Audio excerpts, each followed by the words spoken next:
enfin tu es revenu chez moi, et on s'est posé juste en face de la mer un moment. On est resté là, juste en face de la mer un moment.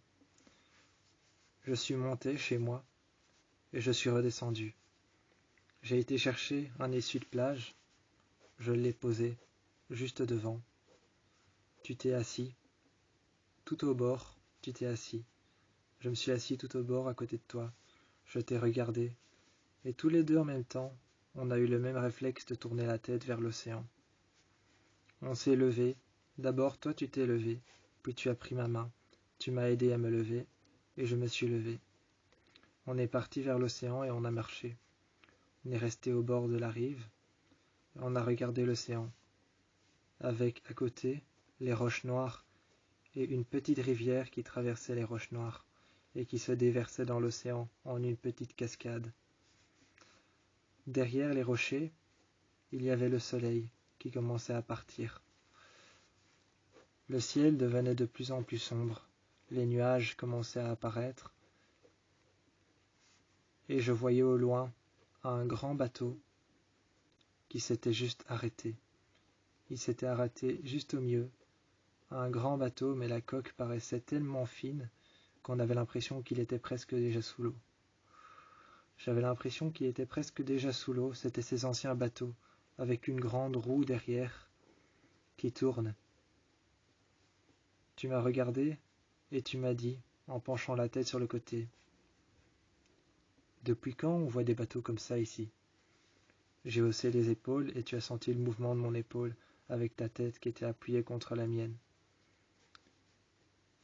Tu t'es relevé et je t'ai regardé. J'ai dit, je ne sais pas depuis quand, aucune idée. À ce moment-là, j'ai regardé de l'autre côté la rivière.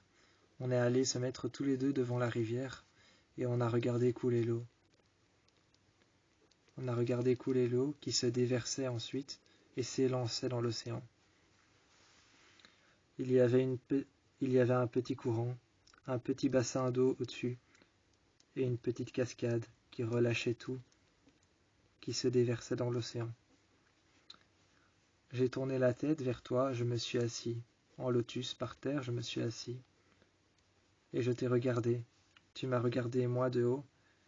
Et moi, assis en lotus par terre, je t'ai dit, le premier qui voit un poisson dans un des bassins, ou un poisson passer la rivière, la cascade, et s'élancer dans l'eau avec le mouvement, je lui paye un verre.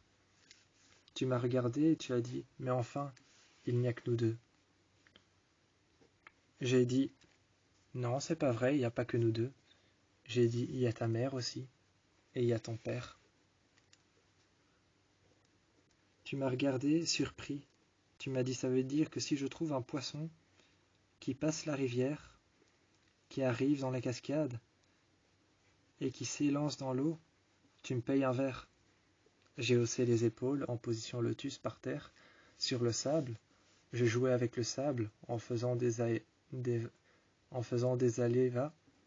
va-et-vient. J'allais, je venais, je faisais des va-et-vient. Je faisais des aléas avec ma main à plat sur le sable, comme si j'étais en train de réfléchir ou que j'étais nerveux.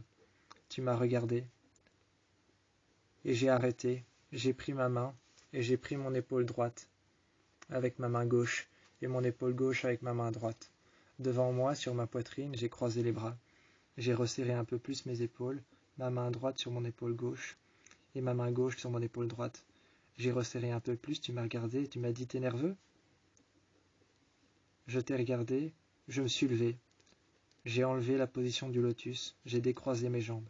Je me suis levé, j'ai enlevé mes bras, j'ai décroisé mes bras. Je t'ai regardé, j'ai laissé pendre mes bras sur le côté, et je t'ai dit, en chipotant avec mes dents, « Perdre un pari ? Non, je suis pas nerveux de perdre un pari. » Tu m'as regardé, et puis tu as dit, « Tu en es sûr ?» en soulevant seulement un seul sourcil, et me regardant d'un air méfiant. Je t'ai dit, « Bah oui, j'en suis sûr, je suis pas nerveux de perdre un pari. » Pas du tout. À ce moment-là, tu pensais peut-être que je mentais, mais ce n'était pas vrai.